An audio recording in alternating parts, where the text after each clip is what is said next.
Good morning, Flower Mound United Methodist Church. I'm Eric Welke, and I'd like to share a message about new beginnings. For the past few years, I've taken an interest in native plants, their connectedness to our surrounding conditions, and our impact on them.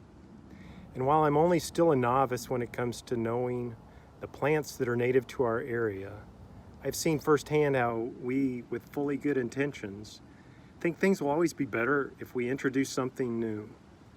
Something that is native from some other part of the world isn't naturally connected to our area in its growing conditions, such as water, soil, and temperature.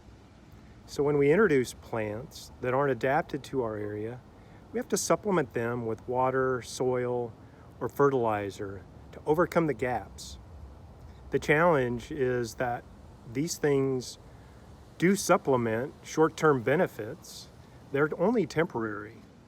And when they're gone, plant life can't be sustained. I've seen this firsthand in our backyard. Some of the post oaks we have grown slowly and gracefully, some for an estimated 250 to 350 years.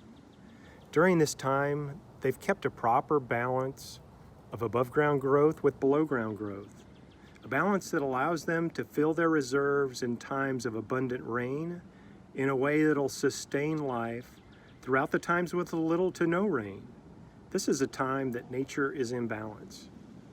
But at some point, we humans intervene with the need for more and introduce non-natives because we want something that doesn't take decades or centuries to mature, something that'll give us shorter-term satisfaction, something that meets our needs. And then before you know it, 5, 10, maybe 20 years, these non-natives have taken over the area and are consuming much of the rainwater, the nutrients in the ground, and their leaves have invaded and taken over the crowns of the trees. And as a result, they're choking out the sun the natives need to sustain life.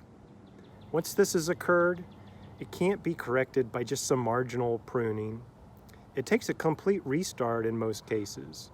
Clear out all or the majority of the non-natives in order to allow the natives to restore themselves and allow their seeds to germinate into new native life. I think this story applies to me personally in my faith journey. Like the natives, when my spiritual life is in focus, it's that relationship with God that's like the abundant water and food source. It sustains me during the good times, and it gives me hope and strength to get me through the tough times. 2 Corinthians chapter 5, verses 17.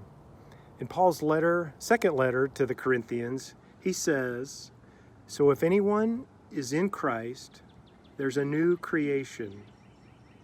Everything old has passed away. See, everything has become new." I think this verse refers to Christ as the clearing of our past so that we may be reconciled and have new life. And for me personally, I relate this verse with my own understanding, and it's a great reminder to take inventory from time to time of my priorities, clear out those non-natives, and start new. I hope you'll take some time this week and reflect on any clearing that would give you a fresh start or a restart. I'd like to close in a prayer that was shared to me from a wise man and former member at our church, Paul Meyer. Good morning, gracious God. You're ushering another day, touched and freshly new. So here I come to ask you, God, if you'll renew me too. Forgive the many errors that I made yesterday, and let me try again, dear God, to walk closer in your way. But God, I'm well aware I can't make it on my own. So take my hand, hold it tightly, for I can't walk alone. Have a blessed day, Flower Mound.